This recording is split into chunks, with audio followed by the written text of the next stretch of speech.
Assalamualaikum Bu Ani. Yang disapa Bu Ani duluan.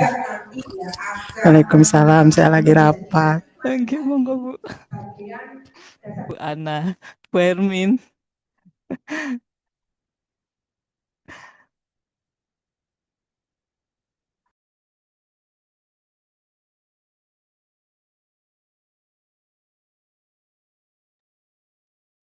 Iya, Mbak Nina, Sekretaris HKI Jatim ya.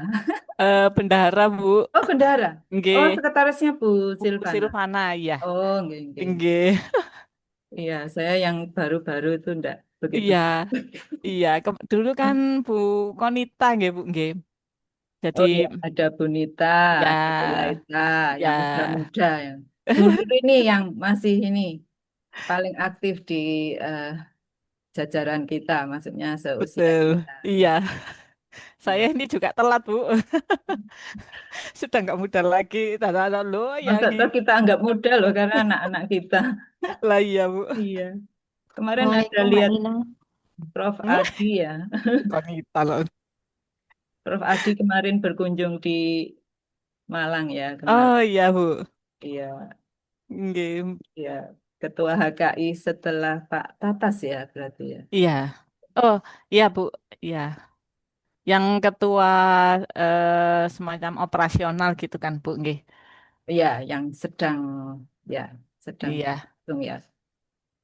Ini anu apa kayak reuni jadinya. Iya, saya lihat beberapa lulusan kita, Nggih, alhamdulillah. ada alumni, ada Ya. ya saudara-saudara dari beberapa universitas lain. Iya. Tapi semua muda-muda ini. Kita yang nggak muda lagi ya Bu. Tapi sebenarnya rasa itu tetap ya. Iya. Kita bisa ini sampaikan ke yang muda-muda bahwa ternyata kalau sudah ini usianya banyak itu rasanya sebenarnya tetap, terutama kalau ketemu teman-teman lama itu Nggih. ya kembali seperti Mohon izin Ibu. Ya, Ya, ya. monggo Bu Laita. baik. Iya. Oh Mohon izin iya. karena sudah jam 9. Oke, Bapak Ibu. Kita akan memulai acara. Assalamualaikum warahmatullahi wabarakatuh. Waalaikumsalam warahmatullahi wabarakatuh. Yang terhormat Ketua HKI Jatim atau yang mewakili, yaitu Ibu Dr. Nena Zakia SSI MSI. Yang terhormat host Ketua Departemen Kimia Fakultas Matematika dan Ilmu Pengetahuan Alam Universitas Brawijaya, Ibu Ana Safitri, SSI MSc PhD. Yang terhormat narasumber Ibu Profesor Dr. Randa Hermin Sulistiarti PhD, serta segenap panitia webinar HKI Jatim Expert Talk 5 dan para peserta yang berbahagia. Alhamdulillahirabbil alamin, hanya atas perkenan Tuhan kita dapat hadir pada acara webinar HKI Jatim Expert Talk 5 pada hari Rabu 16 Juli 2025 dalam keadaan sehat walafiat. Kami ucapkan selamat datang kepada seluruh peserta. Bapak Ibu peserta serta mahasiswa yang kami hormati, sebelum kita lanjut ke acara selanjutnya, marilah kita berdoa kepada Tuhan Yang Maha Esa. Berdoa sesuai agama dan keyakinan masing-masing, disilahkan.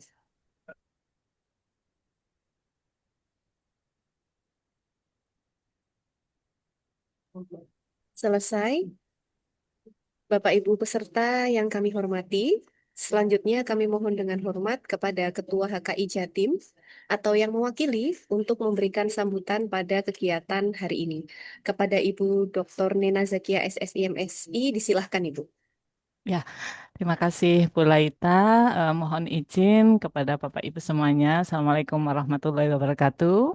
Waalaikumsalam warahmatullahi wabarakatuh. Salam sejahtera bagi kita semua. Yang saya hormati narasumber kita Ibu Profesor Hermin Sulistiarti, PhD.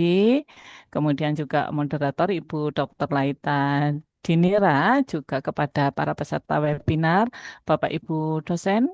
Kemudian ada Ibu Ana Safitri, Kadepnya Kimia, begitu ya Bu.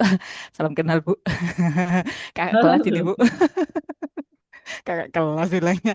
Adik-adik mahasiswa dan mungkin ada praktisi yang bersemangat di dalam mengikuti acara webinar ini serta kepada pengurus HKI Jatim dan terutama hostnya saat ini adalah Departemen Kimia UB. Kami berterima kasih karena telah membantu mengkoordinir acara ini, acara webinar series dari HK ini sehingga dapat terlaksana. Pertama-tama marilah kita panjatkan puji syukur kehadirat Allah Subhanahu wa taala atas rahmat dan karunia-Nya kita dapat hadir bersama dalam agenda HKI Jatim yaitu webinar series di bulan Juli ini dengan tema pengembangan teknik deteksi hijau berbasis teknik alir dan aplikasinya pada bidang kesehatan dan lingkungan. Salawat serta salam kita curahkan kepada junjungan kita Nabi Muhammad Sallallahu Alaihi Wasallam. Saya mewakili Ketua HKI Jatim, Bapak Wahyu Prasetyo Utomo PSD yang berhalangan hadir, menyampaikan terima kasih sebesar-besarnya kepada Ibu Prof. Hermin sebagai narasumber yang telah meluangkan waktu dan berkenan untuk sharing ilmu, juga kepada semua partisipan. Tentunya webinar ini menjadi sangat penting begitu ya dan relevan mengingat urgensi penerapan konsep green chemistry di tengah tantangan global saat ini, termasuk isu keberlanjutan, kemudian efisiensi energi dan keamanan lingkungan.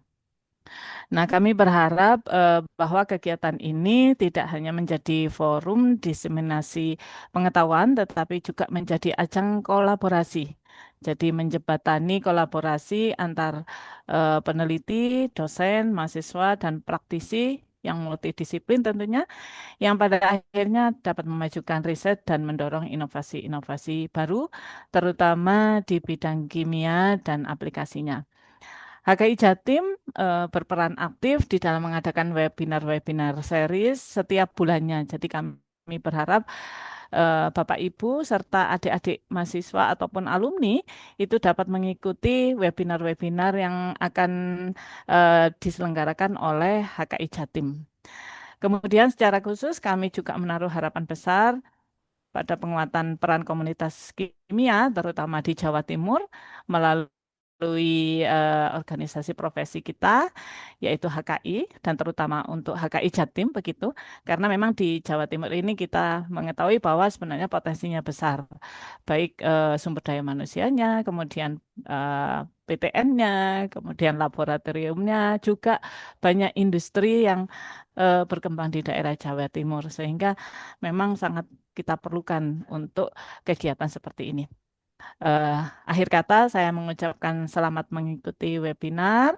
Semoga seluruh materi dan diskusi yang nanti disampaikan memberikan manfaat, kemudian wawasan baru, dan inspirasi bagi kita semua untuk terus berkontribusi di dalam mengembangkan ilmu pengetahuan. Nah, kemudian saya juga mohon maaf, Bu Hermin, saya tidak bisa mengikuti hingga selesai dan nanti mungkin penutupan langsung oleh Bu Laita selaku moderator. Demikian yang bisa saya sampaikan. Wabillahi taufiq wa hidayah. Wassalamualaikum warahmatullahi wabarakatuh. Waalaikumsalam warahmatullahi wabarakatuh. Terima kasih banyak Ibu Dr. Oke, Nena Zakia. Selanjutnya sama-sama. kami mohon dengan hormat kepada narasumber untuk menyampaikan materinya. Ibu Hermin mungkin bisa di-share screen, Bu. Baik, sebentar.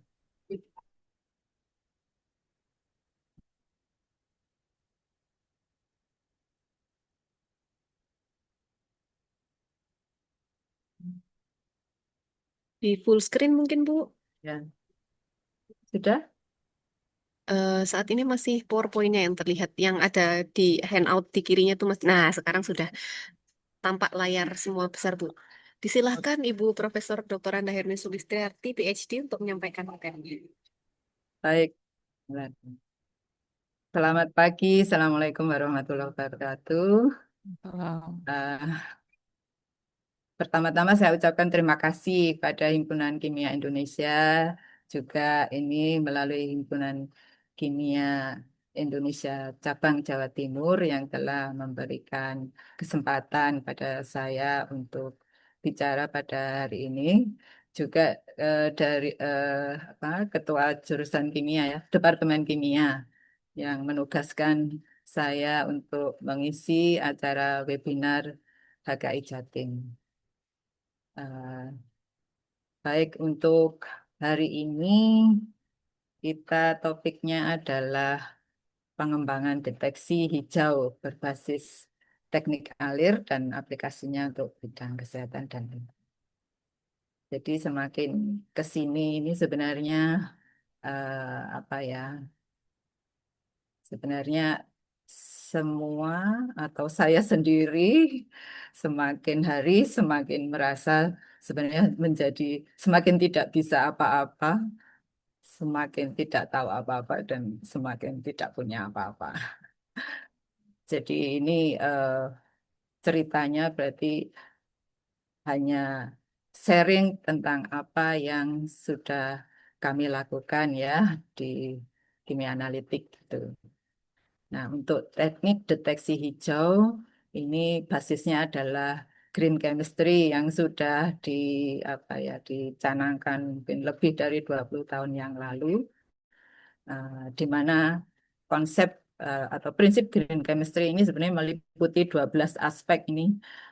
Bapak Ibu atau adik-adik sekalian bisa melihat sendiri ya itu 12 yang sebenarnya konsepnya itu ada 6 itu ya. Jadi pengurangan limbah juga bahan kimia yang digunakan, resikonya terhadap lingkungan ya, juga apa nantinya ke efek lingkungan juga ke ekonomi sebenarnya yang akhirnya berdampak pada ekonomi dan sosial juga. Karena ke ekonomis jadi fungsi ekonomi efisiensi ya ke arah efisiensi dan pengurangan resiko ke lingkungan.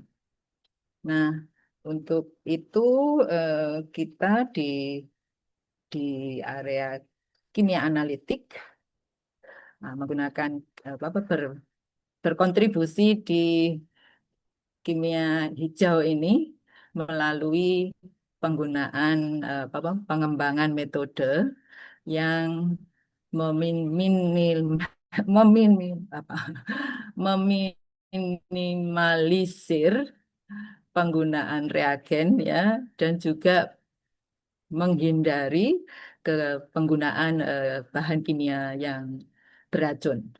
Nah, untuk itu kita memilih tekniknya untuk pengembangan metode itu adalah melalui teknik injeksi alir, yaitu flow injection analysis, dan juga teknik paper analytical devices atau micropad, kalau mikronya itu microfluidic paper analytical device, yaitu jadi teknik alir yang kita aplikasikan pada sistem kertas.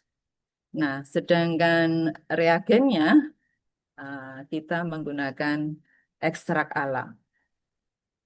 Nah, untuk ekstrak alam itu mempunyai fungsi karena ekstrak alam yang kita amati itu mengandung apa sebenarnya basisnya adalah phenolic compounds. Kalau saya sebutkan sebagai ada flavonoid, antosianin ini sebenarnya merupakan semuanya masuk di phenolic compounds ya, polifenol ya, polifenol.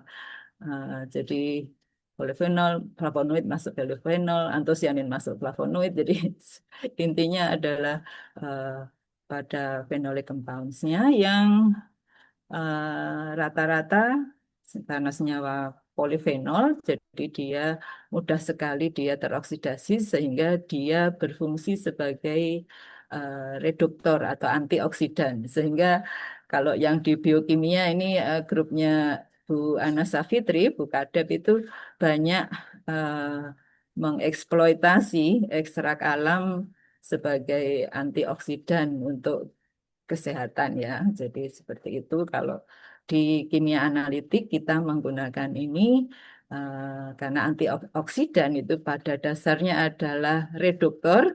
Jadi kita memanfaatkan ini untuk pengembangan deteksi nantinya untuk ke sintesis nanopartikel. Nah, selain itu kalau kita amati jadi senyawa-senyawa golongan ini juga mempunyai gugus yang punya pasangan elektron bebas sehingga mampu berfungsi atau berperan sebagai ligan pengompleks. Dan yang terakhir, eh, sedikitnya 3 poin ini, jadi yang terakhir dari 3 poin ini adalah sifatnya yang asam basa ya. Nah, di asam basa dengan perubahan pH ini eh, senyawa-senyawa polifenol ternyata memberikan perubahan warna yang berbeda. Mari kita lihat satu persatu.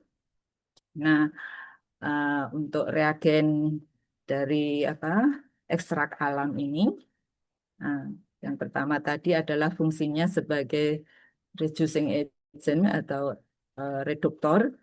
Nah, di sini kita manfaatkan ekstrak alam ini untuk mereduksi ion perak. Jadi kita mengawalinya dengan yang agak murah ya, yang saya belum mencoba di emas. Sebenarnya ingin ya, karena nanopartikel emas itu lebih unik, lebih menarik sebenarnya daripada nanopartikel perak.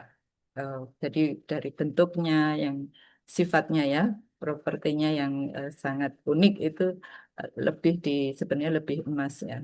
Tapi kita masih mulai di eh, apa, perak.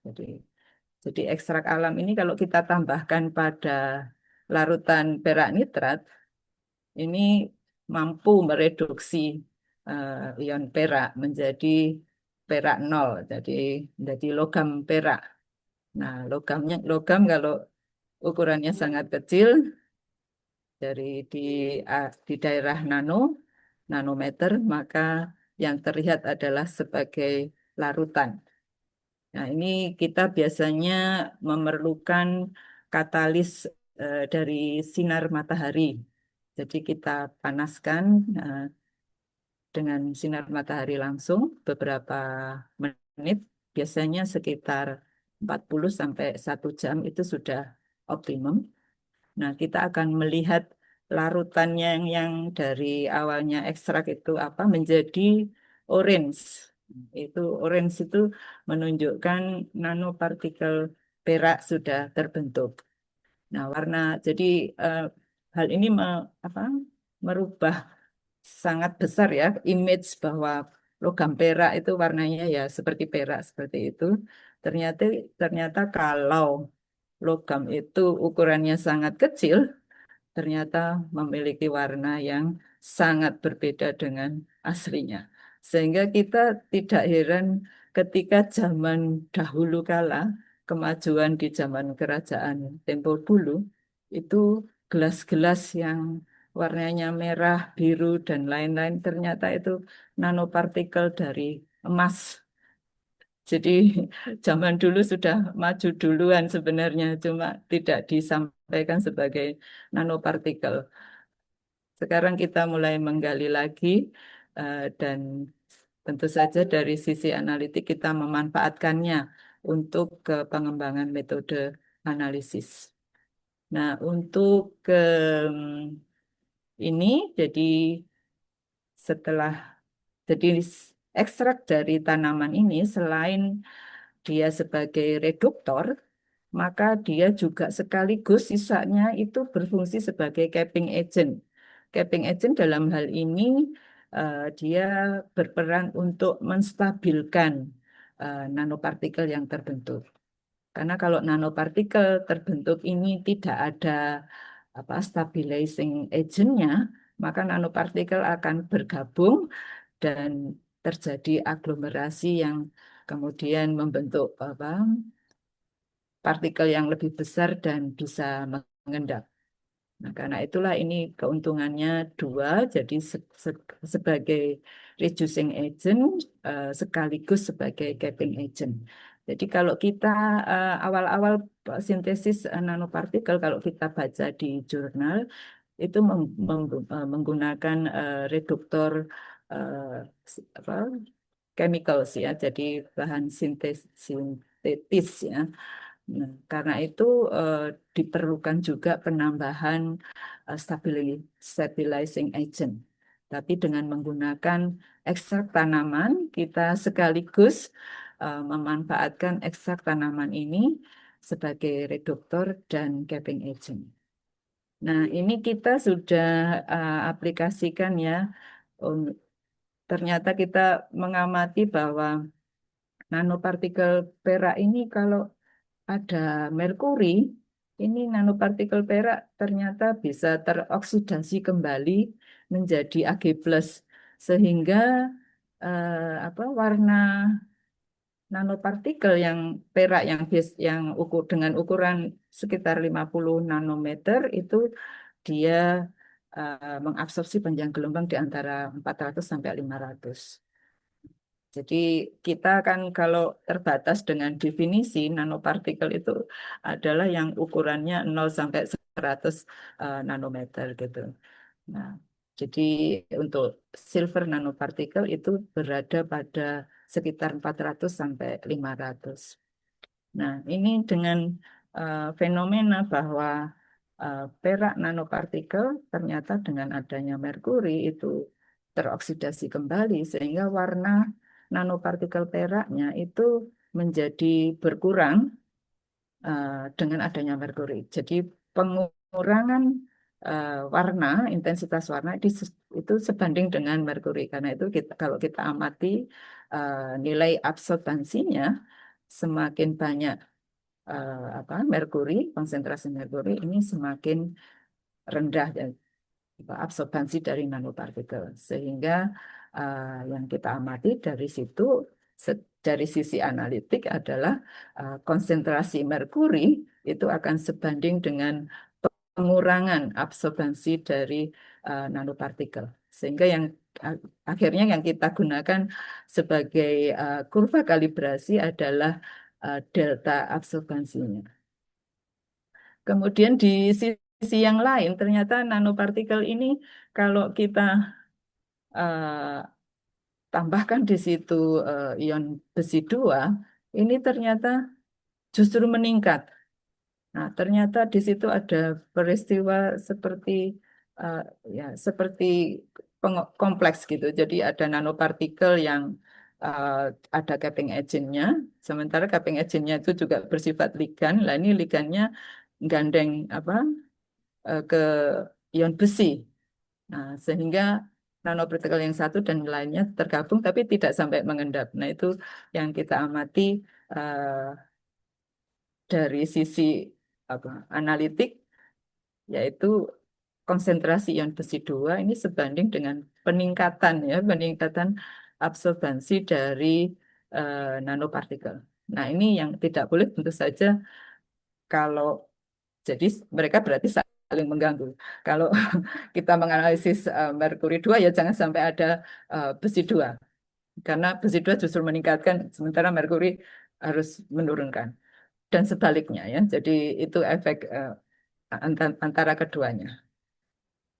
Baik, kemudian yang kedua itu adalah fungsi dari reagen alami ini adalah karena sifatnya atau ya, karena punya elektron bebas yang bisa didonorkan pada atom logam, maka dia juga bersifat sebagai ligan yang bisa mengkompleks dengan beberapa ion logam.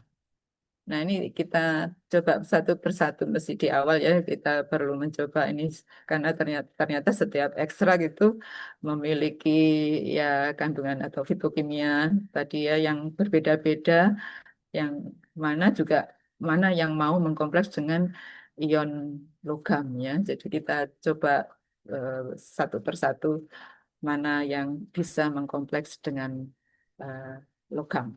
Tentu saya lebih suka kalau basisnya itu pembentukan kompleks karena lebih sederhana. Kalau melalui nanopartikel berarti kan kita harus masih ada penambahan perak tadi ya untuk ke sana. Tapi tidak apa-apa untuk pengetahuan ya.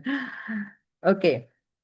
Jadi ini dasar yang kedua dari sisi analitik bahwa kita bisa memanfaatkan ekstrak tanaman untuk mengkomplekskan beberapa ion logam yang mampu membentuk kompleks dengan warna yang spesifik sehingga muncul pada panjang gelombang yang tertentu yang kita gunakan sebagai dasar untuk perhitungan.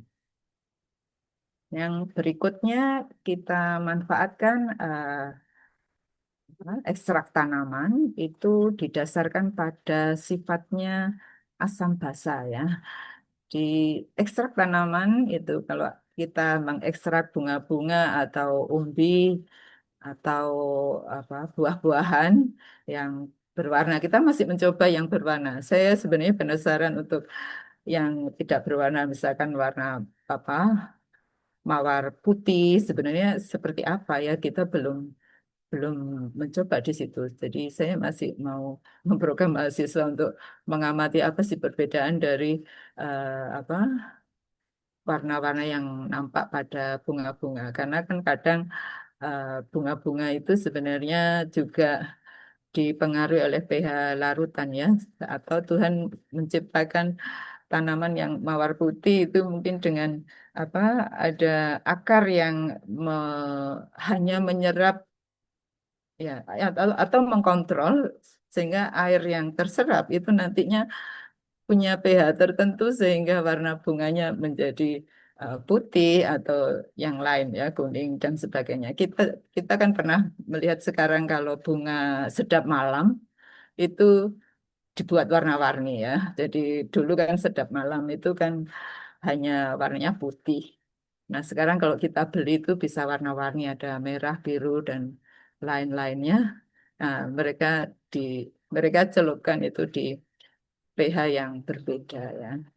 Jadi kalau tanaman asli kemungkinan ya Tuhan menciptakan itu ya apa sistem eh, sistem buffering di dalam tubuh tanaman ya. Jadi kemungkinan seperti itu. Nah, jadi kembali di sini bahwa ekstrak tanaman ini yang berwarna ya kita ya masih mencoba itu kalau kita kondisikan dengan pH yang berbeda ternyata memiliki warna yang beberapa tanaman itu memiliki warna yang warna-warni gini ya. Jadi kalau kecenderungan warna merah jadi kayak warna apa itu merah ungu ya merah dan ungu itu kecenderungannya punya spektrum warna yang seperti ini. Jadi em, ini saya ingin memunculkan apa pointer tapi saya lupa tempatnya. Jadi spektrum warna seperti ini bisa Bapak Ibu atau adik-adik dapatkan dengan memvariasi pH ya. Jadi biasanya dari merah, kemudian pink, ke arah ungu, biru, hijau, kemudian kuning.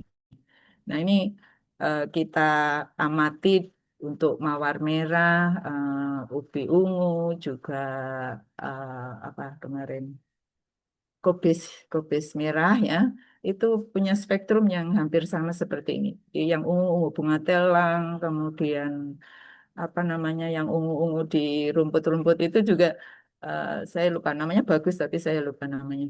Itu juga spektrum warnanya seperti ini.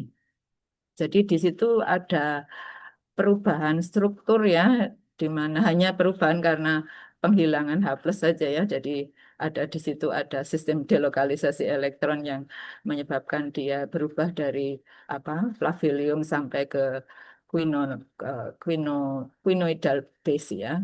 Jadi seperti itu. Jadi warna-warna itu mengikut dari strukturnya ya. Kita kan sudah belajar kimia organik, jadi semakin banyak apa sistem terkonjugasinya jadi biasanya bergeser ke arah panjang gelombang yang lebih panjang ya. Dan, dan sifat ini kita bisa gunakan kalau untuk analisis kualitatif tentu saja hanya bisa melihat apa apakah ini asam, basa dan seterusnya dan atau semi kuantitatif ya. Jadi seperti indikator universal. Jadi kita bisa menggunakan ini sebagai indikator universal. Kalau kunyit itu kan perubahannya hanya dari kuning ke orange, agak kemerahan gitu ya. Tapi yang warna-warni begini bisa seperti digunakan untuk indikator universal.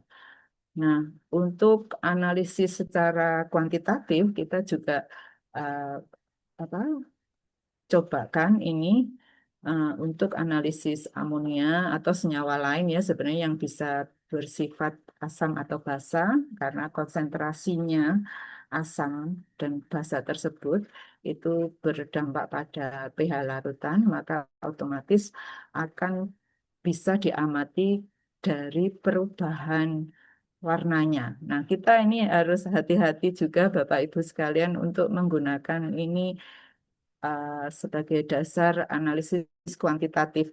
Karena pada pH tertentu spektrum warnanya ini kan berubah ya. Jadi kalau untuk kuantitatif sebenarnya enak yang apa dua daerah seperti itu ya, asam basanya apa itu karena peningkatan pH itu hanya meningkatkan intensitas warnanya saja sehingga kalau diamati secara spektrofotometri kita bisa amati dari perubahan absorbansinya. Tetapi kalau untuk senyawa maksudnya ekstrak yang mempunyai spektrum warna yang berbeda dari pH satu dengan yang lainnya, maka kita mesti amati ini kira-kira range yang kita ingin yang yang terjadi dengan adanya sampel kita itu berada di mana. Nah, jadi misalkan amonia, kalau kita terlalu asam nanti penambahan amonia itu tidak akan berdampak ya pada perubahan pH. Jadi kita biasanya amonia kita berlakukan di daerah yang dekat 7 atau 6 atau segitu ya. Jadi spektrum warnanya ke arah hijau atau yang lainnya. Jadi eh, pokoknya spektrumnya harus masih satu warna supaya di situ eh, apa benar-benar konsentrasi itu akan meningkatkan intensitasnya saja, tidak ke arah perubahan panjang gelombang atau pergeseran panjang gelombang karena memang warnanya berubah menjadi warna yang lain. Nah, itu untuk tricky untuk eh, analisis kuantitatif untuk berbasis asam basa ya, untuk senyawa asam basa yang berbasis pada perubahan warna.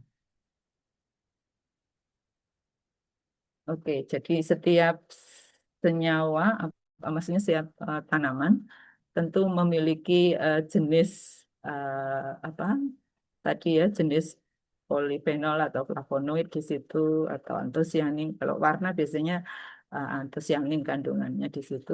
Nah, antosianin itu ada macam-macam itu tergantung si- tanamannya ya. Jadi kita lihat di slide ini di sebelah kiri kan ada di situ tabel yang menunjukkan apa basis antosianinnya di mana. Jadi ada apa struktur flavonoid, kemudian tinggal gugus-gugus yang menempel di situ itu kalau R1, R2-nya apa ya itu bisa tinggal lihat di situ. Ada depnidin, ada betonidin, ada cyanidin dan seterusnya ya.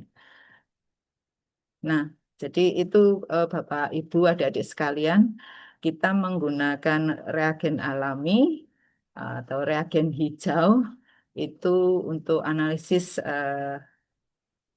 kualitatif maupun kuantitatif itu berbasis tiga reaksi tadi. Ya. Jadi pembentukan apa itu nanopartikel, jadi kita gunakan untuk sintesis nanopartikel, kemudian kita gunakan sebagai ligan pengompleks, dan yang satu lagi berbasis pada sifat asam basanya.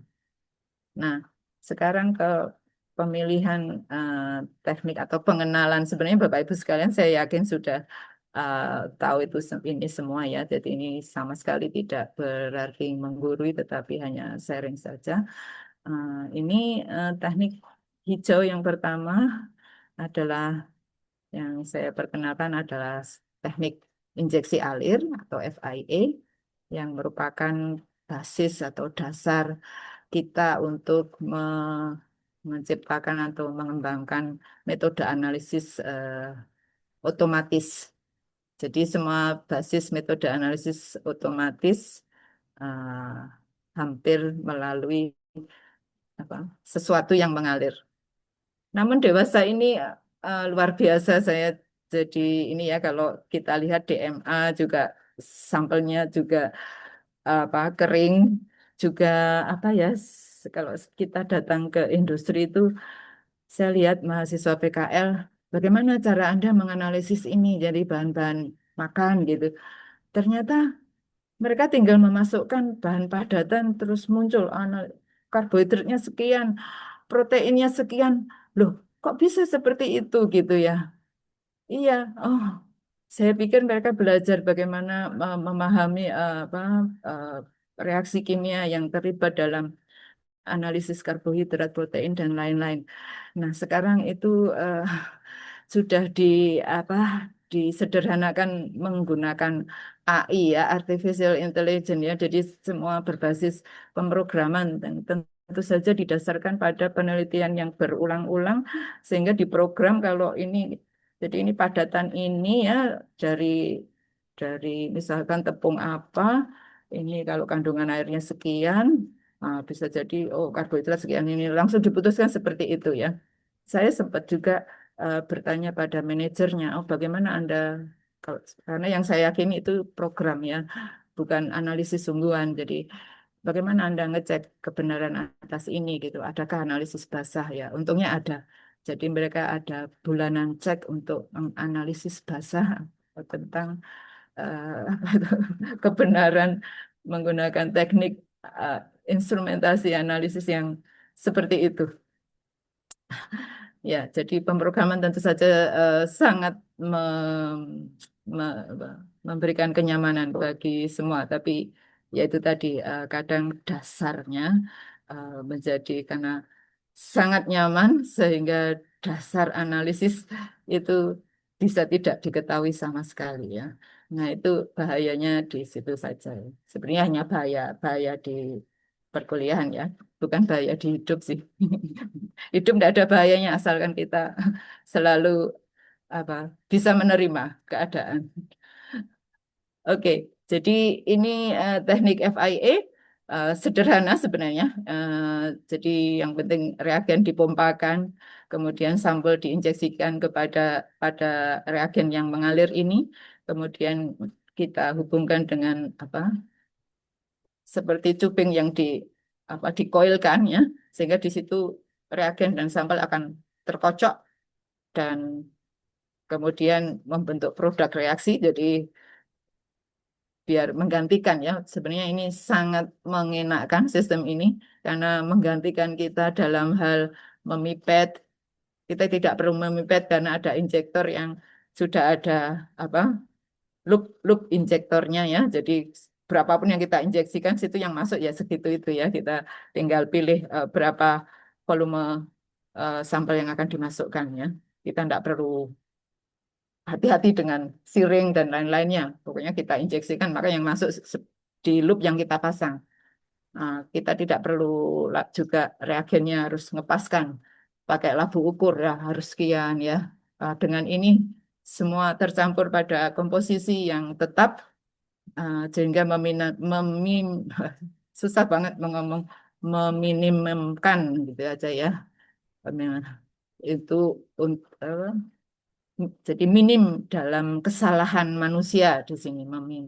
Jadi minimlah kesalahannya manusia karena salah melihat apa labu ukurnya seberapa ya, sudah pas apa belum gitu. Kemudian juga kita tidak lelah mengocok karena semua berjalan dengan sendirinya. Kemudian masuk ke detektor, detektornya juga langsung membaca tentu saja kuvetnya kalau spektrofotometri maka kuvetnya juga kuvet khusus yang untuk alir. Jadi biasanya dalam skala 1 menit sudah terdeteksi itu ya. Kita bisa juga variasi um, itu untuk ke arah sensitivitas dan uh, waktu analisis ya. Jadi sedemikian sederhana sebenarnya teknik FIA. Jadi kita hanya perlu pompa, injektor, kemudian tubing yang bisa kita coilkan sendiri. Nah, ya, detektor sih masih ya kita bisa uh, menggunakan spektrofotometer yang ada di lab. Tinggal beli kuvet yang untuk uh, flow through cell. Jadi kuvet yang di situ dalamnya sebenarnya ada apa itu? Ada desain yang untuk alir ya. Jadi seperti ini Bapak Ibu adik-adik sekalian, jadi begitu kita menginjeksikan maka kita akan dapatkan profil sinyal pada saat sampel itu masuk ke detektor. Karena sistem alir maka bentuknya seperti itu ya. Jadi seperti Gaussian peak kalau kalau itu eh, sempurna maka yang terbentuk adalah Gaussian peak. Jadi seperti statistik itu ya, distribusi normal. Kiri kanan sama ya, jadi eh, seimbang. Dan yang kita inginkan tentu saja puncaknya yang harus slim. Jadi perlu waktu sebentar untuk mencapai absorbansi yang tertinggi dan segera kembali ke baseline sehingga kita bisa menginjeksikan sampel berikutnya. Nah, jadi di sini yang perlu kita kontrol adalah yaitu sampel yang diinjeksikan, kemudian apa coil length-nya, jadi panjang koil yang kita gunakan untuk pencampuran. Dan di sini tentu saja karena apa keterlibatan kita sangat sedikit dan semuanya hampir dikerjakan oleh sistem, maka reproducible timingnya itu bisa diandalkan. Nah, jadi kita mengontrol ini semua ya, laju alir, kemudian apa sampel yang diinjeksikan secara operasional, kemudian panjang koilnya untuk mencapai sensitivitas dan waktu analisisnya itu kita dengan cara mengkontrol ketiga hal tadi. Nah, ini saya rasa sangat apa ya, sebenarnya sangat nyaman kerja dengan ini selain cepat, sampelnya juga sangat sedikit kan mikroliter ya. Jadi otomatis kalau sampelnya sedikit maka reagennya yang diperlukan juga sangat sedikit. Jadi juga kemudahannya, instrumennya tidak mahal dan ini juga apa ya bisa sangat versatil, jadi bisa dimodifikasi dengan beberapa devices yang atau peralatan tambahan untuk peningkatan, misalkan saja selektivitas ya dan lain-lainnya ya. Juga detektor ya, gitu. Jadi seperti kromatografi juga detektor bisa bermacam-macam untuk sistem ini pun demikian. Jadi ini sebenarnya sistemnya hampir sama dengan HPLC, tetapi kolom hanya di sini tidak perlu kolom. Nah, di teknik FIA kita kenal dengan single channel dan multi channel. Nah, kapan single channel digunakan? Kalau saya bisa single channel, saya menggunakan single channel karena sederhana. Nah, itu bisa digunakan apabila reaksinya itu melalui hanya satu tahap. Jadi kalau jumlah reagennya bisa bermacam-macam, asalkan bisa dicampurkan dalam satu reagen, maka bisa masuk di satu channel. Nah, kalau multi channel itu biasanya kita aplikasikan kalau memang tahapan reaksinya itu tidak bisa sekali. Jadi harus membentuk senyawa antara dulu. Kalau senyawa antara ini tidak terjadi, tidak akan bisa terjadi produk. Nah, itu baru kita menggunakan sistem yang multi channel. Nah, ini contoh untuk single channel yang menggunakan ini ya. Jadi dua macam reaksi tetapi bisa dicampur. Nah, itu kita bisa menggunakan sistem single channel. Dan seperti Bapak Ibu lihat, di sini reproducibilitasnya sangat bagus. Jadi dengan 4 kali injeksi, ah, kita bisa lihat absorbansinya hampir sama semuanya ya. Nah, jadi dan sangat cepat. Ini 120 sampel per jam. Jadi hanya 30 detik ya. Jadi per sampel. Jadi sangat bagus untuk sebenarnya monitoring itu juga. Ini yang multi channel ini contohnya kalau fosfat ya, analisis fosfat ini Bubara Bulkonita ini yang Bubara itu terutama yang hampir selalu kerja dengan fosfat. Nah, ini proses kalau apa analisis fosfatnya menggunakan spektrofotometri biasanya didasarkan pada pembentukan molybdenum blue ini. Jadi ini reaksinya harus 2 tahap. Pertama dengan molybdat dulu, baru kalau sudah bisa diketemukan dengan vitamin C. Jadi ini harus melalui 2 tahap. Yang pertama ini sampel harus diketemukan dengan reagen molybdat dulu di pentol merah itu. Kemudian kalau Kalau sudah jadi senyawa antara itu, kemudian baru direaksikan dengan asam askorbat sehingga terbentuk molybdenum blue, fosfomolybdenum blue ya. Ini juga cepat, bisa 80 sampel per jam, jadi kurang 1 menit eh, per analisis. Nah ini desainnya ya, jadi jenis pompanya seperti ini ya, peristatik pump, ini jenis injektornya, coil length seperti itu, jadi bisa beli cuping tinggal di roll sendiri. Nah ini sistem injektornya persis seperti HPLC, konektornya seperti ini. Jadi ada juga eh, kita apa sel difusi gas seperti itu untuk tambahannya. Nah, aplikasinya dengan menggunakan reagen alami, karena tadi topiknya hijau dan hijau. Jadi tekniknya hijau, reagennya hijau. Maka ini yang sudah kami lakukan, analisis deteksi AL menggunakan ekstrak bunga lengkuas merah. Nah, ini juga cukup bagus hasilnya ya. Jadi ini biasanya lengkuas merah itu Brazilian ya, jenis antosianinnya. Jadi yang bisa merubah warna pink menjadi agak merah itu ya Bu. Hasilnya lumayan ya, bagus lah. Kemudian kita juga menggunakan ini tadi, jadi yang pertama tekniknya tadi ini pengompleksan yang untuk AL. Jadi kemudian yang ini kita manfaatkan untuk analisis amoniak, berarti analisis berbasis asam basa ya. Nah, kita coba ini untuk untuk kesehatan, jadi untuk deteksi amonia saliva yang dilaporkan bahwa kalau organ dalam tubuh kita rusak, jadi misalkan kena kanker lambung dan lain-lainnya, ternyata itu akibat dari ini ya, infeksi dari Helicobacter pylori. Nah, ini menghasilkan jumlah amonia yang tinggi di saliva. Sehingga ini bisa digunakan sebagai apa indikator untuk mengetahui bahwa oh berarti ada kerusakan di dalam organ dalam eh, manusia ya, tubuh lah. Nanti hewan lain juga begitu saya nggak tahu. Nah, jadi ini kita menggunakan ubi ungu sebagai ekstrak dan kita aplikasikan di flow injection analysis. Nah, kita ya ini ya sistemnya seperti ini. Jadi ada di sini kita menambahkan ada sel difusi gas di situ, ada unit sel difusi gas karena untuk apa? Karena ini melibatkan gas, maka kita untuk meningkatkan selektivitas pengukuran kita gunakan sel difusi gas. Jadi untuk teknik FIA ini, jadi kita kalau injeksikan sampel, jadi ini untuk analisis amoniak total, jadi baik dalam bentuk amonium maupun amonia.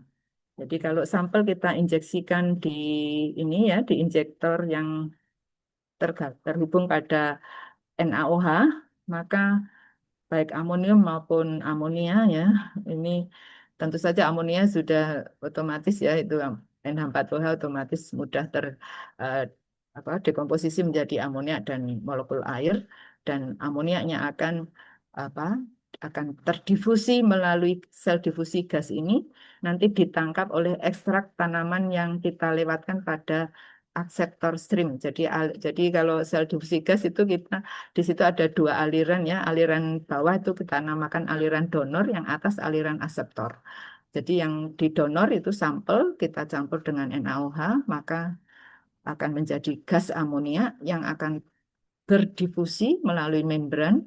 Nah, di situ nanti dia akan bereaksi dengan ekstrak dan merubah warnanya ya dari merah menjadi hijau.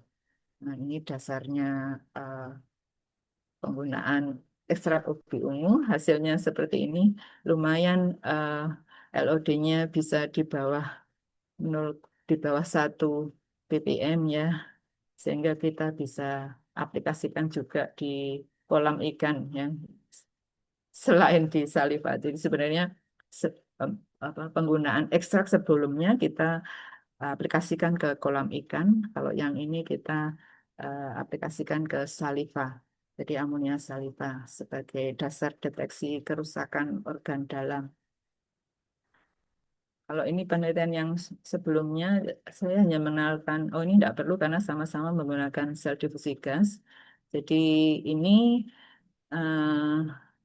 meskipun saya tidak menggunakan ekstra kalam, tapi di sini saya hanya mau menunjukkan bahwa FIA itu sangat versatil tadi ya, kita bisa menambahkan device atau detektor yang berbeda.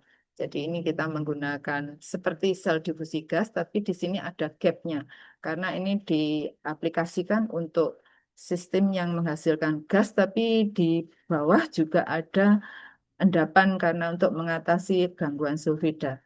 Sulfidanya diendapkan, tapi gasnya sianida yang harus tetap mengalir berdifusi. Karena itu di situ ada selain membran ada gap. Nah itu dinamakan pervaporator itu seperti itu. Nah, hasilnya bagus terus. Nah ini yang berbasis amperometri ini bidangnya Bu Nita dan Bu Prof Ani ya. eh, kita aplikasikan teknik FIA di sini menggunakan sel khusus flow cell ini di situ kita menggunakan gold leaf. Jadi sekarang gold leaf itu sudah digunakan untuk pelapis es krim untuk dimakan ya. Katanya bagus untuk kesehatan. Ini yang tahu Bu Ana Safitri. Apakah betul demikian? Nah, kita aplikasikan gold leaf untuk detektor amperometri, kandungan yodida, dan sangat bagus ini korelasi antara konsentrasi dan arus yang kita amati ya, hampir 0,992. Nah, terakhir kita ini tentang teknik hijau yang kedua yaitu micropet. Karena micropet sekarang dimasukkan teknik alir karena itu sebutannya menjadi microfluidic paper analytical devices. Jadi karena memang di situ kalau tergantung desainnya ya, kita sebenarnya bisa melihat bahwa itu merupakan teknik alir juga. Nah, tapi pada kertas. Nah, kertasnya tentu saja harus kita batasi ya. Ini sangat menarik juga, hampir kriterianya hampir sama dengan FIA, yaitu sangat versatile ya, karena bisa diaplikasikan ke berbagai keperluan. Desainnya mudah sekali kita modifikasi ya, mau mau sampelnya satu langsung kita reaksikan dengan 8 misalkan ya 7 atau 8 reagen, maka sampel nanti akan langsung teridentifikasi sebagai apa-apa. Jadi bagus sekali juga untuk analisis di lingkungan Bu Nita juga semua Bapak Ibu yang bekerja di lingkungan. Jadi sampel kalau kita teteskan misalkan di bentuk yang ini ya dengan 8 8 tangan itu berarti satu sampel di tengah nanti akan kita amati 8 aspek apa yang kita inginkan ya untuk analisis air mungkin pH-nya apa kandungan logam Pp dan seterusnya ya jadi reagennya kita kita taruh di bagian tangan-tangannya itu ya yang bulat-bulat itu zona deteksinya ya kita sebut sebagai zona deteksi dan zona sampel. Jadi sampel kita teteskan nanti mengarah pada zona deteksi. Nah, di zona deteksi kita taruh itu reagen-reagennya. Nah, berarti kita satu sampel langsung menganalisis berbagai tipe analit. Nah, ini prosesnya. Jadi kita uh, gambar dulu, kemudian kita print. Ini printnya Pak Sabar yang punya, saya nunut saja nih. Kemudian perlu kita oven supaya, karena kalau kita print ternyata apa? Jadi kita menggambar tadi untuk membatasi Bapak Ibu sekalian ya, untuk membatasi seperti kita, karena kalau kertas tidak dibatasi kan air itu akan terdisperse tanpa batas. Nah, kalau tanpa batas berarti terjadi pengenceran yang tanpa batas. Oleh karena itu kita batasi dengan barrier hidrofobik tadi ya. Jadi ada barrier hidrofobik itu menggunakan wax. Nah, itu seperti berarti sekian mikroliter ya. Cukup dia menempati ruang segitu, tidak bisa eh, apa terdifusi di luar ring eh, hidrofobik barrier itu. Tapi begitu kita print yang seperti ini, kita perlu oven. Karena kalau di print berarti hanya permukaan, ternyata hanya di permukaan atas saja.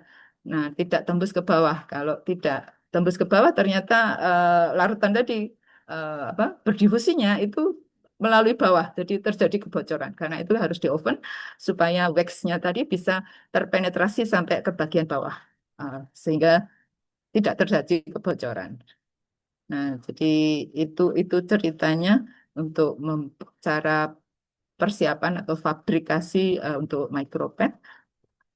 Tergantung kita ini mau didesain seperti apa. Nah, kita dicoba dulu menggunakan desain yang paling sederhana dengan satu bulatan ya. Untuk deteksi aluminium kita menggunakan sapan wood, jadi apa ini namanya kulit eh, kayu secang ya. Secang ini ternyata dengan AL bisa mengompleks dengan warnanya menjadi merah. Ini kita uji cobakan di micropad. Lumayan juga hasilnya. Kemudian kita cobakan secang juga ini untuk analisis amonia, jadi berbasis pH ya tadi. Nah, kita membuat micropad di mana satu pad ini berisi 6, jadi satu kali deteksi, maksudnya bisa digunakan untuk 6 kali deteksi model seperti ini. Jadi ini menggunakan membran karena tadi untuk selektivitas masih menggunakan membran. Kalau menggunakan membran itu memang tidak semuanya bisa terdifusi. Karena itu kita kolaborasi dengan Prof. Dong Jenaka Prica yang dia akhirnya membuat desain tanpa membran. Sehingga ada sebutan membranless. Jadi tanpa membran sehingga gas yang dihasilkan dari analit itu bisa semuanya sedapat mungkin terdifusi dan masuk ke aseptornya ya. Jadi di situ demikian ini modelnya. Nah, ini waktu itu kita aplikasikan untuk analisis merkuri juga di limbah tambang emas. Jadi bagian bawah itu kita tambahkan I berlebih sehingga yodida akan mengkompleks dengan merkuri dan sisa yodidanya ini yang nantinya kita temukan dengan yodat sehingga terbentuk I2. I2 ini berarti akan sebanding dengan merkuri yang ada di sampel. Nah, I2 di atas itu kita jadi di apa kertas bagian atas itu kita tambahkan kanji sehingga I2 dengan adanya kanji akan muncul warna biru. Nah, dari ini dasar analisis untuk merkuri eh, yang sudah diaplikasikan di limbah tambang emas. Kemudian kita mengaplikasikan hasil tadi membranless juga untuk analisis amonia dalam kolam ya, kolam ikan karena ternyata saya kebetulan juga punya kolam ikan yang kadang mati karena terlalu banyak kandungan amonia sebagai akibat dari kadang sisa pakan juga kotoran ikan. Nah, ini sudah berhasil lumayan sudah dipublikasi di Analytical Chemistry. Nanti Bapak Ibu bisa lihat sendiri ini karena juga ada waktunya sudah hampir jam 10. Kita lihat Masih juga. bisa sampai 10 seperempat, Bu. Nggak Oh apa-apa. iya, Nje. nanti tidak ada omon-omonnya. Ada diskusi kok, Bu, 15 menit. Nggak apa-apa. Baik, terima kasih Bu Laita. Jadi selanjutnya kita aplikasi apa ini dari ekstrak kulit nanas, kulit nanas. Nah, kulit nanas ternyata kandungan paling banyaknya apa tuh? Vitamin C, tapi ada lagi yang lain, saya lupa. Em, Kalau pelargonin itu di mawar ya, mawar. Tapi sedikitnya ini ada vitamin C yang jelas berfungsi sebagai reduktor. Jadi di sini kita eh, gunakan teknik yang tadi saya sampaikan, yaitu menggunakan ekstrak nanas untuk mensintesis nanopartikel perak. Nah, kemudian kita aplikasikan untuk analisis ion besi. Di urin penderita apa anemia defisiensi besi, jadi ADB bahasa Indonesianya ADB. Memang belum umum, tapi kita mencoba dulu. Nah, karena ada laporan bahwa yang urin normal tuh kandungannya sekian, kalau urin yang anemia sekian, dan yang lebih tinggi lagi adalah ada hematokromat hemakromatosis. Nah, itu eh, jadi katanya sih, katanya laporan anemia defisiensi besi itu katanya cukup tinggi, jadi jangan membahayakan ibu hamil karena bisa keguguran gitu. Jadi kita coba, dan analisis yang sekarang tuh cek cek untuk cek ya kesehatan itu kan kebanyakan masih menggunakan darah. Jadi itu termasuk yang namanya invasif ya, invasif. Jadi termasuk merusak, melibatkan kerusakan jaringan kulit setidaknya. Jadi sakit ya. Saya tidak suka diambil darah saya ya, karena tidak nyaman. Karena itu kita coba menggunakan teknik diagnose yang non-invasif, jadi tanpa menyakiti atau tanpa terjadinya kerusakan jaringan. Karena itu kita coba menggunakan body fluids yang apa tanpa itu ya. Jadi selain darah. Karena itu tadi sebagian kita lihat dari saliva, kemudian ini dari urinnya. Siapa tahu bisa nantinya digunakan untuk ya alternatif lah dari yang metode invasif yang sekarang ada. Nah, kita dasarkan pada eh, tadi, jadi adanya Fe ternyata menyebabkan apa peningkatan intensitas warna ke arah yang gelap, dan gelapnya tadi ternyata masih di range sepanjang gelombang silver nanopartikel ya, tapi hanya meningkat. Nah, sehingga ini peningkatan absorbansi dari perak nanopartikel dalam apa ekstrak kulit nanas ini kita gunakan untuk dasar pengukuran ion besi, di mana ion besi 2 ini konsentrasinya proporsional terhadap delta absorbans, kenaikan ya. Kalau tadi merkuri delta absorban tapi penurunan. Nah, jadi itu peristiwanya. Jadi di sini ekstrak berfungsi sebagai reduktor, sebagai juga sebagai capping agent, dan kemudian juga sebagai ligand like gitu, saya bisa katakan, jadi seperti ligandnya, sehingga bisa menggandeng adanya Fe ternyata menggandeng apa nanopartikel perak yang lain, tapi untungnya tidak sampai mengendap. Tentu saja mungkin kalau semakin banyak bisa mengendap ya. Oke, jadi begini ceritanya, maksudnya prosedurnya ya sederhana saja, ekstrak nanas, kemudian kita tambahkan perak nitrat. Ini bahkan tanpa pemanasan langsung, ini kalau pemanasan tidak langsung itu 2 jam, tapi kalau pemanasan langsung itu 40 sampai 60 menit sudah optimum. Tinggal pilih saja sebenarnya. Yang penting konsisten, kita jaga konsistensi dalam hal apa kondisi reagen tersebut, supaya apa hasil analisisnya juga konsisten sampai akhir analisis ya, sampai ya, semua data diperoleh. Nah, ini kadang ada sedikit perubahan dalam penyimpanan. Nah, ini asalkan kita cek profilnya masih tetap, kalau hanya berubah di absorbansi, kita bisa adjust absorbansinya sebelum kita gunakan untuk analisis. Jadi itu cara kita supaya tidak setiap harinya apa mengekstraksi gitu ya. Jadi sebenarnya itu masih apa? Jadi setelah kita amati itu kebanyakan kalau mungkin 4 hari paling tidak masih bisa kalau tanpa adjustment. Tapi kalau sudah 1 minggu kita perlu adjust itu supaya absorbansinya seperti pada kondisi hari pertama sebelum kita lakukan analisis.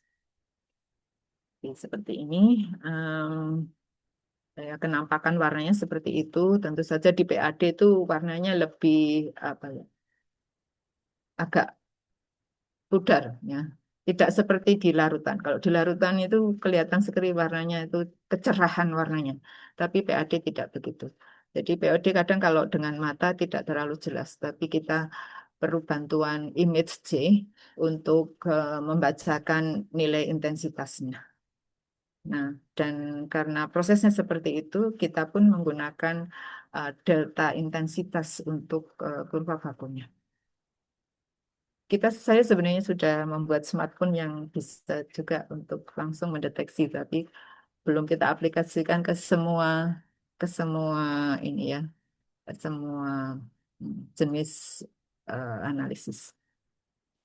Kita sudah aplikasikan ke baik urin artificial atau juga urin normal dan urin IDA ya, IDA urin ADP.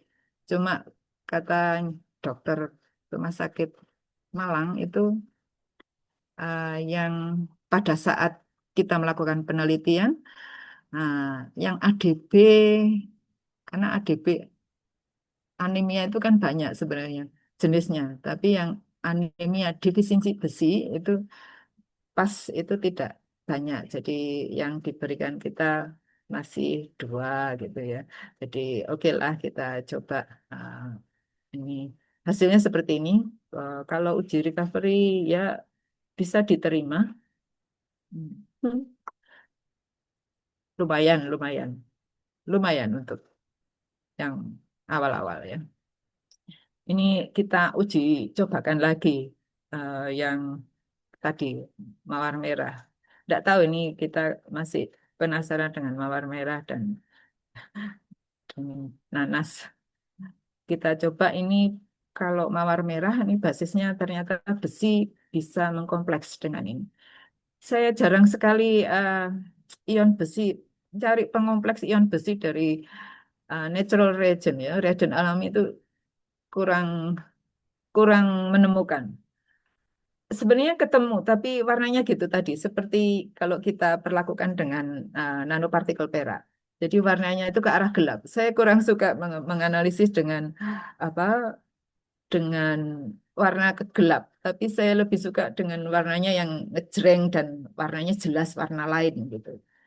Nah, ini yang mawar, ternyata ekstrak mawar itu memberikan warna yang berbeda itu ya, jelas, tidak seperti ekstrak yang lain yang memberikan warna ke arah coklat atau hitam. Nah, tapi kalau ini bisa purple, nah, jadi bisa ungu, jadi hmm, lebih saya lebih senang warna-warna cerah seperti itu. Kan bekerja juga harus senang ya. Jadi kalau warnanya hitam itu ini warna atau sesungguhnya endapan kan gitu ya. Kita harus cek-cek lagi. Kalau ini jelas warnanya cerah purple, jadi sebagai akibat dari pembentukan kompleks dengan, nah ini enggak tahu yang di situ apakah cyanidin, tapi mayoritasnya cyanidin atau pelargonin di situ yang bisa mengoperasi. Jadi kita yang penting ini apa untuk reaksinya kita menggunakan basis yang apa antosianin gitu ya. Tapi bisa ini. Oke, caranya demikian ini. Kalau cara fabrikasi semuanya sama seperti yang tadi. Untuk ini jadi eh, kadang eh, kadang kita memang serahkan mahasiswa mau desain apa gitu. Ada desain Mickey Mouse, ada desain Mercy gitu ya. Sebenarnya yang penting ada alasannya juga.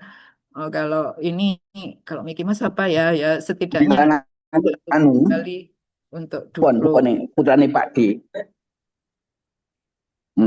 Oke, jadi seperti Izin ini Pak Budi, semua. Terus izin mulai Pak Budi, suaranya Pak Budi. aja. Mohon maaf.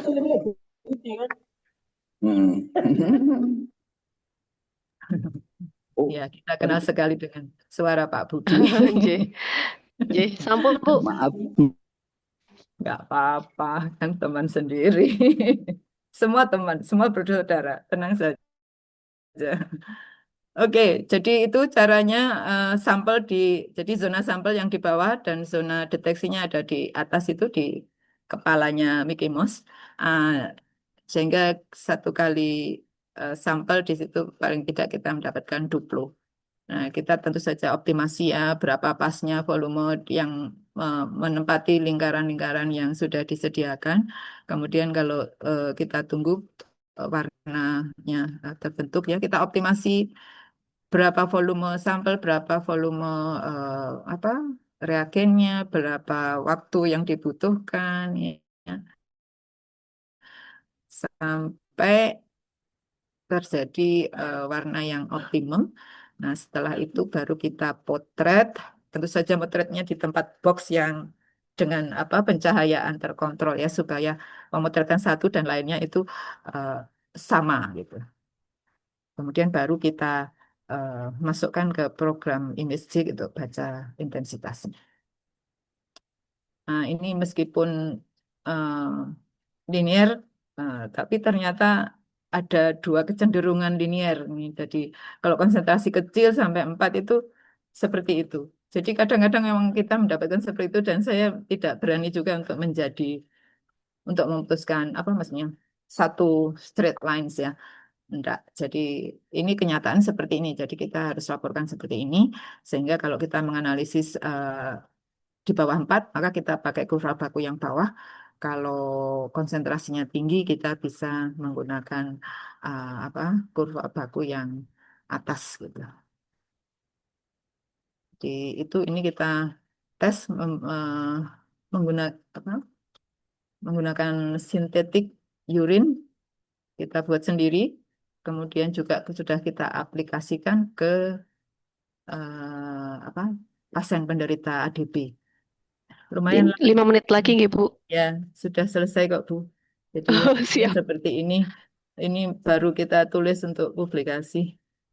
Jadi ini sebagai penutup. Jadi tadi kita menyaksikan sebenarnya banyak sekali sumber daya hayati yang kita sudah periksa ya, tapi kita masih awali dengan spektrofotometri yang sebenarnya bisa langsung nantinya setelah spektrofotometri berhasil, FIA pasti berhasil biasanya, tinggal mengatur kondisi-kondisinya, operasionalnya, kemudian juga chemicalnya, kemudian PAD juga demikian.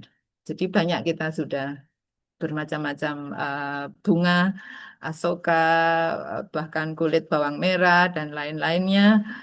Cuma belum bisa saya sampaikan di sini.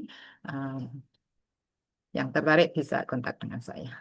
Jadi ini tadi FIA dan micropet sudah kita lihat bagaimana dia berperan sebagai teknik hijau dalam hal pengurangan penggunaan bahan kimia ya, dan waktu analisisnya. Kemudian juga kemudahan mereka untuk bisa dibawa di lapang sehingga bisa digunakan untuk real time monitoring ya. Juga yang PAD itu sangat mudah jadi bisa digunakan oleh masyarakat awam. Saya rasa itu saja dari saya. Terima kasih. Oh, belum Bu, ini Bu. Ini pesannya Bu Kadep. Oh ya, Iya, Bapak betul Ibu Bu. sekalian. Saya tadi hampir mau mengingatkan. Oh ya, Bapak Ibu sekalian, bersama ini saya mengundang Bapak Ibu, adik-adik untuk bergabung di conference kita. Ini conference yang sangat bergengsi di biasanya di Eropa sana, tapi kita dipercaya untuk jadi host untuk tahun ini. Mari Bapak Ibu sekalian bergabung bersama untuk memanfaatkan pertemuan ini untuk ajang kolaborasi, karena untuk kolaborasi itu kalau ketemu itu gampang ya. Jadi in person itu sangat berbeda dengan kalau hanya email, karena mereka juga pernah bilang ke saya kalau em, dia tidak mudah untuk memberikan rekomendasi pada orang yang tidak dikenalnya. Tapi dia ya, dan sebaliknya ya, kalau kita ketemu in person, maka kita kenal, jadi dia tahu siapa yang dihadapi. Katanya seperti itu. Jadi mari kita bergabung di Bali sambil melihat keindahan Bali, menjalin kerjasama, menyerap ilmu-ilmu yang diberikan oleh para ini ya senior kimia analitik kelas dunia yang masih masih aktif ya, mungkin sebentar lagi juga tidak aktif karena mereka di atas saya. Kalau saya dan di sana itu profesor 65 tahun sudah pensiun, jadi mereka menjelang pensiun atau masih diperbantukan seperti itu, maka seraplah ilmu mereka sebelum pensiun. Jadi ada profesor dari seluruh dunia, dari ujung apa selatan sampai utara, dari timur sampai barat. Ada Profesor Parmendu USA, ada Prof. Kolev dari Australia, ini dari Thailand, Prof. Grutpan, ada um, Profesor Peter Soli dari Charles University dari Ceko, ada Prof. Sanungham dari Korea, ada Antonio dari Portugal, ini sahabat kita, Prof. Duang Jai. Kayaknya teman-teman banyak yang sudah kolaborasi dengan beliau karena beliau sangat apa ya, sangat friendly dan ya seperti kita ya, budaya timurnya sangat luar biasa seperti keluarga sendiri. Juga para ahli meskipun invited speaker sebenarnya mereka juga kelasnya keynote speaker, tapi kita untuk conference tentu dibatasi berapa yang harus keynote dan yang lainnya harus invited speaker ya. Seperti Profesor Orawan itu luar biasa ya prestasinya. Ada Prof. Peter Hauser ya, Um, ada ini Norio, ada Prof. Wolfgang. Ini mereka zaman Wolfgang ini zaman saya masih mahasiswa tahun 90-an ini sementara pesertanya Bu Laita ini belum lahir atau bagaimana ya. Saya sudah mensitasi uh, paper beliau ya. Jadi ini kalau ini agak muda ya ada siapa Uci, ada siapa Bukat ya Bukat Profesor Bukat dari sama dengan Peter Soli dari Charles University. Uh, bagi ibu-ibu ini ada Prof. Eric Becker, Tom Cruise-nya kimia nih. Kita undang, beliau senang untuk hadir, semoga bisa hadir beneran. Ada Prof. Joanna Kosak, ada Prof. Takasi, tempatnya siapa beberapa alumni dari kimia, ada Prof. Kim Cheng Yang, ada ini Pak Fahli, ada Prof. Manasopu, ada ini juga dari Australia, Philip Marriott, dari Monash, kemudian Prof. Ratikan dari Maidol, dan 3 saudara kita, meskipun semuanya juga saudara kita, ada Prof. Rapi, ada Prof. Ida, ada Pak Lukman yang apa representasi dari uh, pe, apa, penyelenggara. Topiknya sebenarnya luas meskipun judulnya flow analysis dan APIA. Jadi APIA juga ion analisis. Jadi hampir semua kimia analitik sebenarnya bisa tercover di sini ya karena kita kalau judulnya flow analysis saja kita juga khawatir ini yang bekerja di flow analysis berapa nih berapa persen orang Indonesia ya. Jadi kita bergabung dengan Prof. Kavi dengan APIA-nya ya. Jadi APIA ke-12 kita flow analysis ke-16. Silakan masih ditunggu apa pengiriman abstrak untuk daftar di sini. Dan ini kurang tahu kemarin Bu Kadep saya izin untuk ini teman-teman HKI untuk bisa berpartisipasi dan membayarnya sebagai early bird sampai akhir Juli ini. Ya, kalau dilihat seperti mahal, tapi tidak ya, karena di sana kita 5 hari, jadi sebenarnya hanya ini. Ya, tapi ya, semoga Bapak Ibu sekalian itu punya dana atau diberi dana oleh universitas untuk bisa bergabung dengan kita. Dan perlu Bapak Ibu ketahui kalau conference ini berada di luar negeri, biasanya eh, luar biasa mahal ini fee-nya, registration fee-nya bisa 800, kadang bisa sampai $800. Jadi ya di sini hanya sekitar sepertiga. Jadi mumpung mumpung di sini, silahkan bergabung. Terima kasih untuk semuanya. Itu saja Bu Laita. Terima kasih. Terima kasih banyak Ibu. Selanjutnya kepada para peserta webinar, disilahkan untuk bertanya bisa secara langsung, bisa raise hand, atau mengetikkan pertanyaan di kolom chat. Kami tunggu Bapak Ibu,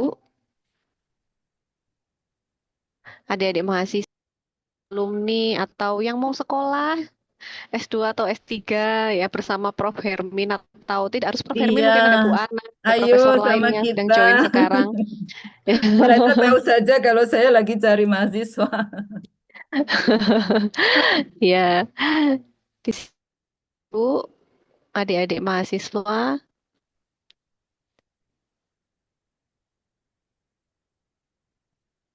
Oke, baik. Kalau belum ada, saya izin bertanya, Ibu. Ya, Ibu, kalau untuk tantangannya kira-kira apa ya, Bu? Kalau melihatnya kan kayaknya mulus, alhamdulillah papernya bisa publish gitu, gitu. Tapi kalau tantangannya itu yang jarang diceritakan, Bu. Mungkin bisa tantangan. diceritakan, Bu. Nje. Ya, tantangan itu satu. Kita tuh menganggap kalau di larutan berwarna nanti di kertasnya berwarna. Ternyata juga tidak. Nje, nje.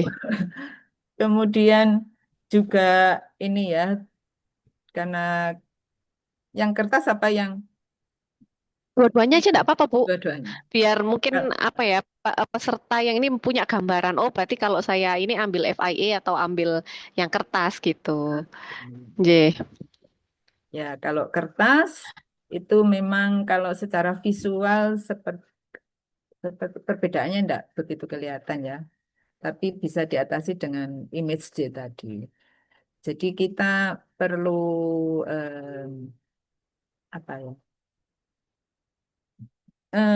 Sebenarnya itu tidak masuk kesulitan juga ya, karena sudah teratasi dengan image J. Apa ya kesulitan? Alhamdulillah.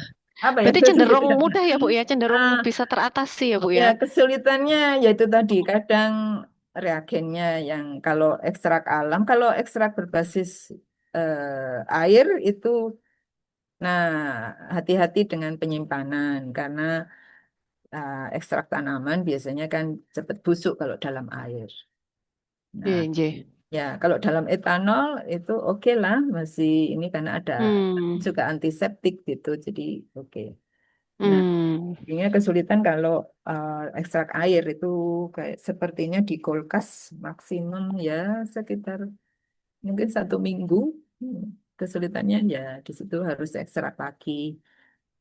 Nah, mungkin harus diberi pengawet. Mungkin ke depan bagaimana menggunakan ini pengawetan untuk itu. Itu saja. Apa ya lagi? Itu Oh berlaku iya, untuk FIA dan kertas ya, Bu? yang ya kalau reagen umum ya. Jadi Nje, nje. penyimpanan. Ada lagi tadi kayaknya, Bu. Ah, apa ya tadi? Kertas, oh ya, kita masih katakanlah printer, memang kita ada printer. Memang pembelian itu ya, waxnya masih kita katakanlah belinya dari luar ya. Nah, itu. Tapi sebenarnya kita saja yang belum mencoba seperti teman-teman di Thailand. Sebenarnya teman-teman di Thailand sudah menggunakan teknik sablon yang seperti orang nyablon kaos itu ya. Jadi ah, itu yang jadi kalau printernya rusak, nah ini kita kemana? Itu kalau di ya paling gampang saya bisa juga kalian kirim ke Thailand karena bisa nyablon. Masa nyablon aja harus ke Thailand. Jadi sebenarnya kita harus Ya, ya. itu ya. Jadi yang Belajar gitu ya, Bu. saya yang ingin sebenarnya waktu anak-anak juga di sana saya tolong dong bawain satu saja contoh sablon sehingga karena orang Indonesia sebenarnya pinter-pinter kalau diberi contoh satu itu bisa gitu. Hmm, Ya sebenarnya itu, tapi nggak tahu sampai sampai sekarang apa yang terjadi ini kok saya juga belum memproduksi sablonnya. Ah, kemarin kita coba juga ah, karena sementara apa printernya tidak bisa, wax printer tidak bisa, coba kamu apa di tukang sablon. Jadi mereka coba di tukang sablon untuk ngeprint sisa yang di yang harus dikerjakan.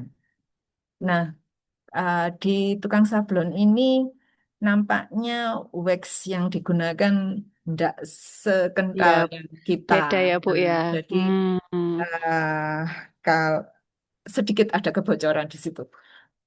Ya, jadi itu kendala untuk kertas seperti itu. Kalau printernya macet, nah kita masih belum punya jalan keluar untuk hmm, meskipun kita sudah tahu jalan keluarnya harusnya membuat sablon ya, ya. atau ke tukang printer itu yang bisa enggak kalau saya minta dengan konsentrasi atau ya ketebalan Hmm, yang berbeda gitu itu belum karena yang deal masih mahasiswa belum saya sendiri itu. hmm. Ya, siap. Terima kasih, Ibu. Baik, disilahkan Bapak, Ibu, dan para peserta. Apabila ada pertanyaan, bisa bertanya di kolom chat atau bisa, oke, ini ada Bu dari Fatia. Ya, Alhamdulillah. mahasiswa kita kan Fatia, sepertinya saya kenal namanya. Atau alumni, bukan? Ya, Saya kurang maksudnya alumni, hafal. alumni. Ya, bisa jadi. Iya Bu, saya alumni. Wah, ini alhamdulillah ya. S1, S2, alumni S1 atau S2 ini pertimbangan ya. Mau S2 atau S3 ini ya, Mbak Fatia ya. Oke, saya izin membacakan pertanyaannya, Ibu. Oh ya, Bagaimana pengaruh usia kehamilan pada sensitivitas diagnosa ADB dengan mikropet nanopartikel perak berbasis ekstrak alam? nah yang ini saya nggak bisa menjawab karena saya belum melihat itu. Nanti kita jadi pengaruh usia kehamilan. Nah, ini saya belum melihat itu bagaimana ke pengaruh usia. Jadi nanti kita lihat ini ya berarti apa? Kalau ingin tertarik di situ, maka kita Hmm, bisa ah, melihat data dulu, maksudnya yang hamil itu usia kehamilan sekian itu ada enggak perbedaan apa kandungan Fe-nya? Karena ya, di kita kan ini lebih ke dia penderita ADB atau tidak. masih itu Ya, belum kita fokusnya di spesifik. ya penderita ADB atau tidak. Yang dikhawatirkan kalau orang hamil menderita ADB itu membahayakan. Tapi kalau orang Ya, hamil sehat kan kemungkinan juga tidak masalah kandungan Fe-nya. ya. Gitu ya, eh, Dek Fatia. Pasti lebih muda dari saya ya. Jadi jadi Bagaimana Mbak kita Fatia? ya, Apakah sudah terjawab? Nggih, oh, Bu. ya, Alhamdulillah. alhamdulillah. Terima kasih. Ada pertanyaan lagi mungkin dari peserta yang lain? Noted. Oke, ya. Notednya itu noted S2 atau S3 di Kimia UB ya? Mbak Fatia ya. Ya, gimmick-gimmick aja. Ya, baik. Mohon izin Ibu, apabila Ya, tidak ada pertanyaan lagi, kita cukupkan di sini dulu, ya Ibu. Iya, alhamdulillah. Mbak Robi, Mbak, ya Mbak Opi, Robi, Opi ya, ya iya, Opi. Makasih Mbak oh, Fatia. Ya, kayaknya mau tanya deh. Gimana, Bi? atau say hello saja sama kita. Iya, Ini, alumni ya ini ya. Mau S3 iya, kan? Opi, alumni anak kami, Bu Halo Irob Mbak Ani Opi. dan saya. Iya, halo, Assalamualaikum Iya ya, warahmatullahi Waalaikumsalam. wabarakatuh. Waalaikumsalam Ya, warahmatullahi wabarakatuh. sebelumnya Mm-mm. selamat apa kabar untuk Bu Hermin, Bu Laita, kemudian Bu Alhamdulillah Ana Sitri, sehat. Bu Ani tadi. Ya, Ya saya ingin Alhamdulillah. bertanya Ibu Hmm, ya. untuk terkait yang untuk kertas, yang S3. berbasis kertas tadi, saya pernah membaca jurnal terkait tentang mendeteksi salah satu obat, salah satu kandungan Mm-mm. senyawa di jamu. Dan itu Hmm. menggunakan medianya itu kertas, tetapi kalau seperti tadi itu kan ada bentuk yang Mickey Mouse itu ya Bu. Hmm. Kemudian berbasis warna dan semacamnya. Nah, yang ini Hmm. juga berbasis warna sebenarnya, cuman hanya dikombinasikan dengan distance. Jadi mengukur konsentrasinya itu berdasarkan Hmm. jaraknya Oh, Ya. seperti itu Ibu. Hmm. Jadi iya. berdasarkan distance yang kemudian Heeh. dikuantifikasi. Nah, Heeh. menurut Ibu Hermin untuk kedepannya kalau misalkan saya ingin melanjutkan atau mengembangkan penelitian ini, apa saja yang harus dieksplor seperti itu Ibu untuk Hmm. terkait green analytical chemistry seperti itu. Terima kasih Ibu. Ya. Mungkin itu saja. Ya, terima Terima kasih kasih, Bi. Opi Oke, sudah sami-sami. bergabung, say hello sama kita. Opi, saya dan Pak Sabar ya, terutama Pak Sabarnya, saya sih hanya go ya. Jadi mengembangkan teknik apa PAD yang berbasis distance ya. Jadi ternyata konsentrasi dari analit itu juga bisa dilihat dari produk reaksinya, perjalanan produk reaksinya eh, di em, channel tersebut. Ya, jadi ada beberapa jurnal yang juga sebelum kita ya itu yang menyatakan demikian dan kita sudah uji cobakan itu bahkan Pak Sabar menggunakan untuk apa uji medis apa itu Bu Laita. Ginjal ya. Iya, ya betul, Bu. Nah, ya untuk deteksi ginjal ya, sakit ginjal. Jadi pada perbandingan apa gitu, lupa saya. Jadi dari distance-nya. Jadi memang bisa gitu. Jadi kita bisa bayangkan memang kalau apa reaktannya banyak, maka kecepatan reaksinya tinggi ya, karena kecepatan reaksi itu kan berbanding lurus dengan konsentrasi. Sehingga kecepatannya tinggi, saya juga bisa membayangkan berarti distance-nya itu semakin panjang. Jadi gitu. Sehingga itu yang kita lihat. Jadi semakin tinggi konsentrasi analit, maka distance yang ditempuh dari produk reaksi itu semakin panjang. Nah, untuk OBI, kalau Potensi. tertarik di em, penelitian Ya, di situ, potensi. Ya. di, untuk S3, ya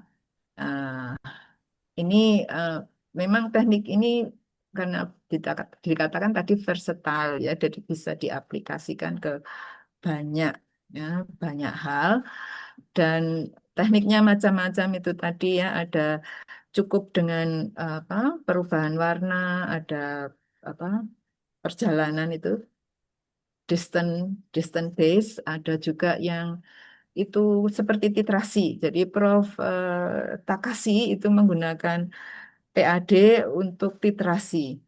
Jadi bisa juga titrasi digunakan dalam apa micropad di kertas sehingga kita tidak perlu bawa buret dan lain-lainnya, tetapi cukup kertas um, dan mikropipet ya tinggal kita teteskan nanti kita tahu berapa konsentrasinya. Jadi memang sangat menarik ini bisa dieksplor lebih lanjut hobi untuk itu. Siapa tahu kita menemukan teknik lainnya ya. Dan bisa berkolaborasi ya, Bi. Amin, Ya, amin. Eh, Ibu iya. Leta boleh izin bertanya lagi satu pertanyaan lagi? Iya, satu terakhir ya. Udah habis nih waktunya. Iya, terakhir. Oh iya, Iya. Ini Ibu tadi saya sempat melihat gambar handphone atau smartphone begitu. Oh Jadi iya. berarti bisa dikombinasikan kan ya Ibu. Itu biasanya menggunakan aplikasi tertentu atau memang seperti apa yang mungkin bisa di-download di Play Store atau seperti apa? Iya. Ah, kita, wah itu kita tahun berapa itu ya? Kita sudah mm, membuat program itu berkolaborasi dengan orang IT ya. Jadi uh, mungkin Robi kalau kenal dengan Boy ya. Boy adalah mahasiswa yang kita tugaskan untuk membuat program bersama mahasiswa Ilkom sehingga jadi itu amonia kita sebut sebagai amonia analyzer.